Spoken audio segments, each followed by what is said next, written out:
Eric Clapton was fond of doing the impossible. Testament to this is his record of being the only rock and roll artist to be inducted into the Rock and Roll Hall of Fame 3 times. This record doesn't look like it'll be broken anytime soon. The man was so talented and devoted to his craft, but it doesn't mean he doesn't like to have fun at someone's expense from time to time. There was that bit involving Shirley MacLaine, and stick with us to know all about it.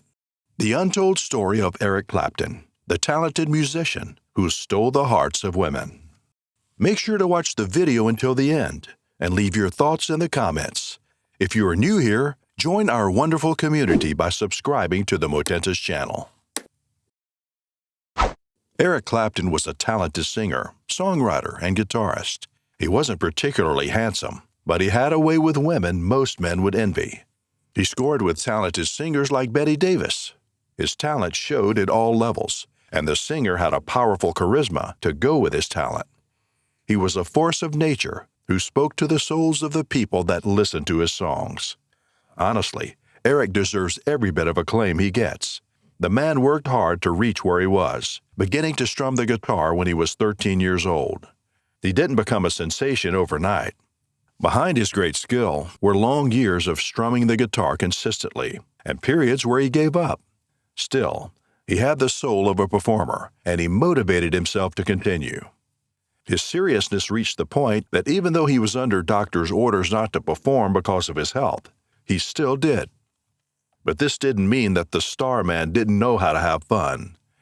He had a prankster in him, and from time to time played pranks on people, including celebrities like himself. Shirley MacLaine was one of the victims of his pranks. Clapton had the hots for Shirley, and they, along with Sean Connery, Burgess Meredith, and John Hudson, were all part of the celebrity circus show Circassia back in 1975. Part of the script of the show was that Eric and Meredith were going to pie each other's faces and the faces of some other celebs. They had done so in the initial 2 shows, and for the third, they were meant to do the same. But Meredith and Clapton had too much to drink. They initiated a drunken plot. Instead of throwing pies at each other's faces, they would combine and throw the pies at Shirley's face. It was the weirdest way Clapton could have flirted with Shirley. So, deciding to go through with it, they threw pies at Sean's face, pied each other, and for the final act, they pied Shirley's face. It was epic. It drew laughs from the audience, but MacLaine was not amused, and she held a grudge against Eric for 6 months. It wouldn't be the last time Eric would play a prank on people. He played one over on unsuspecting fans, too. Well, those fans were asking for it, too, but Eric should have been nice. So, older but with his legendary status still standing, fans came and wanted to take a picture with Eric Clapton, who they had been hearing so much about. However, the man they thought was Eric was just a stranger, and they asked Eric to take a photo for them. Eric could have corrected them and revealed that he was the one that they were looking for, but he didn't. He had his fun, and frankly, he needed that fun because his life was a tragic one.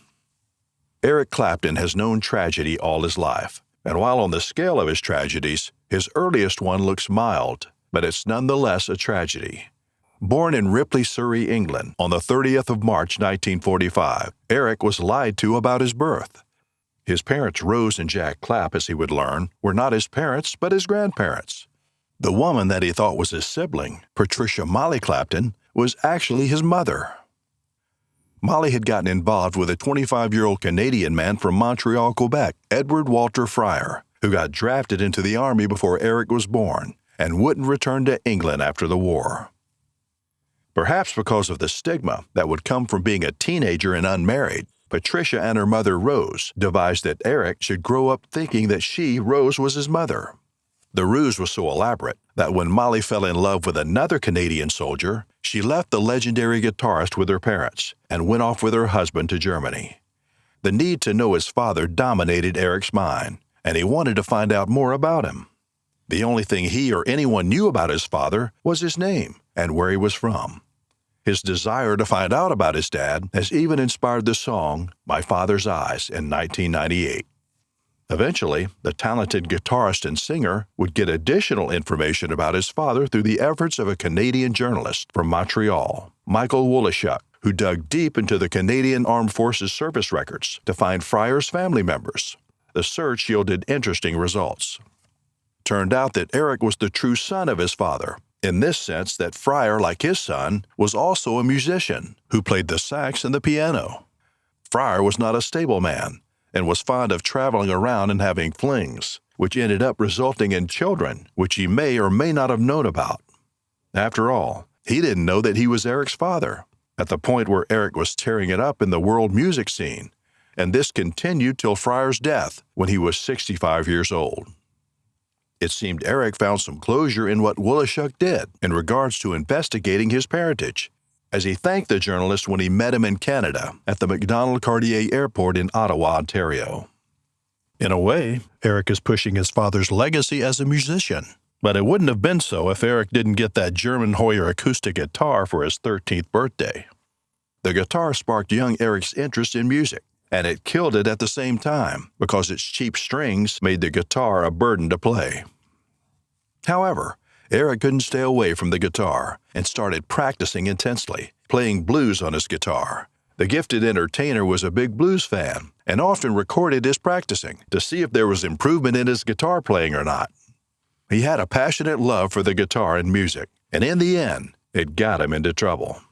The guitar great was kicked out of Kingston College of Art. The reason for his expulsion from college was that Clapton would rather play his guitar than focus on art. With school out of the way, he could fully focus on his music, and soon people began to hear about him.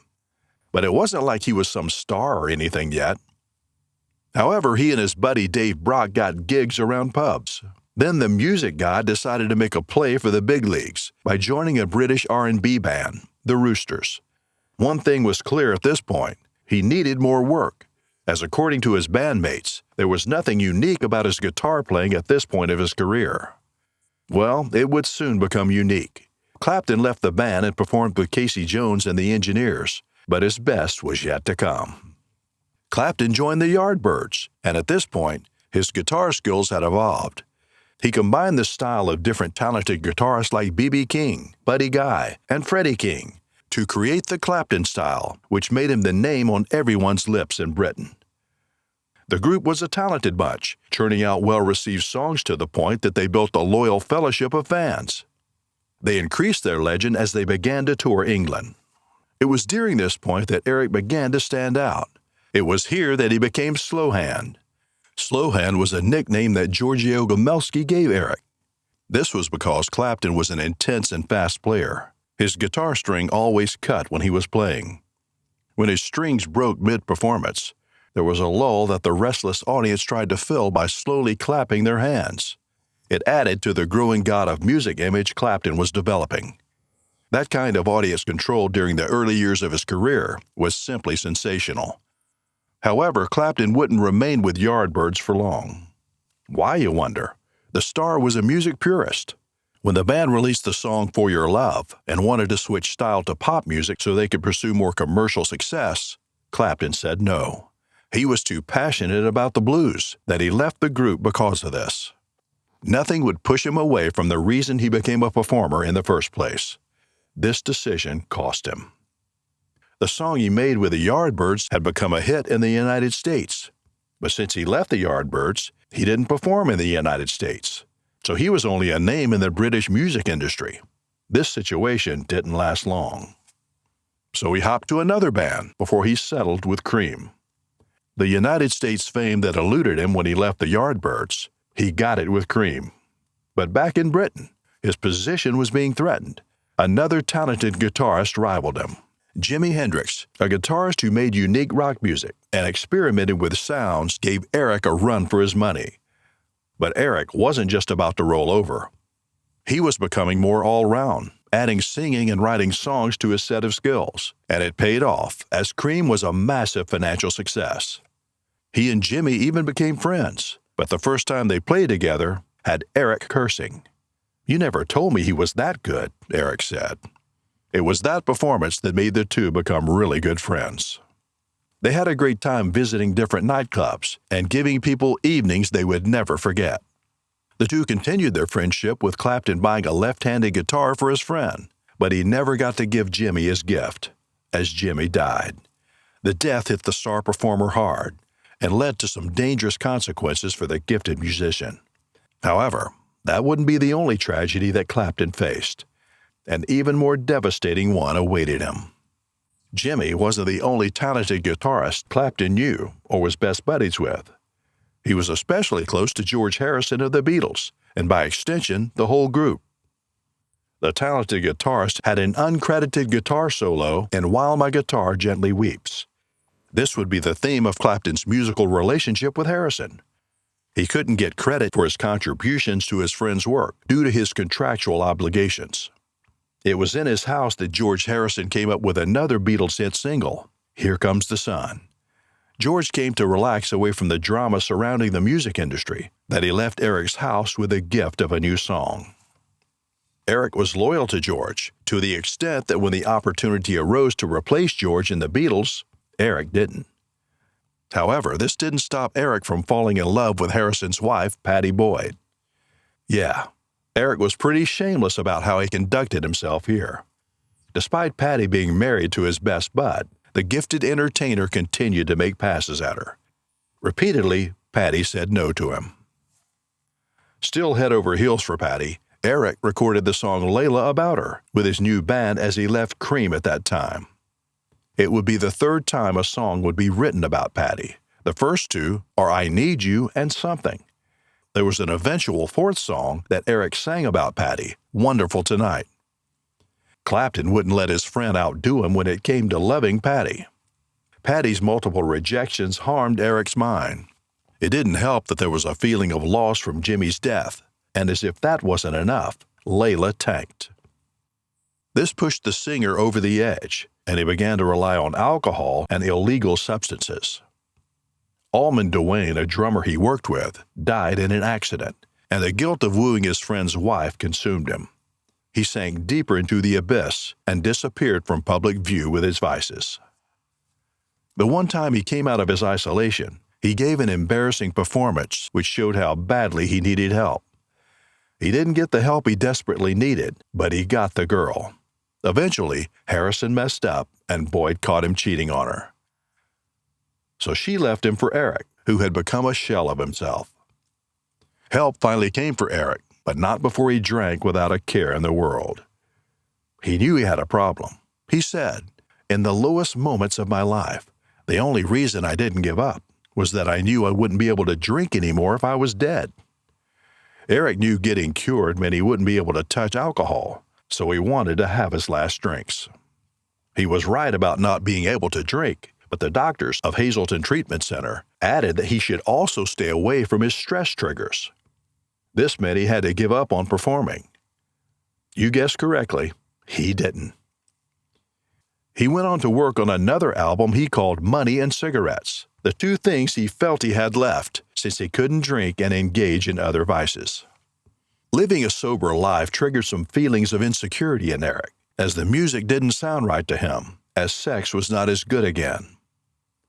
The talented musician began to doubt his ability as a performer and as a big pleaser seeker. Well, it was all in his head, as this didn't stop him from having an affair with Lori Del Santo and cheating on his beloved Pattie. That affair led to the birth of his son, Connor. It wasn't the only affair that the star had during the period. There was another one with Yvonne Kelly, who, like him, was also married at the time. Like Lori, Yvonne also got pregnant, but managed to hide the true father of her daughter until 1991, when something bad happened. The news that another woman was pregnant from her husband broke Pattie, as she had been unable to get pregnant from Clapton despite them spending years together married. They even tried to use in vitro fertilization, but it didn't work. Boyd only suffered multiple miscarriages. Eventually, she divorced Eric, and it was his turn to be broken. He couldn't bear the pain of Pattie leaving him, so he tried to overdose on pills. Rather than die, he only went into a deep sleep with another crushing tragedy waiting for him. Connor died. It was in the apartment of one of his mom's friends in New York, and Connor fell from the 53rd floor. The pain of the boy's death became even more hurtful when a letter he wrote to his dad containing the word, "I love you," got delivered to Clapton after Connor was buried. In his grief, Clapton sang one of his biggest hits, Tears from Heaven.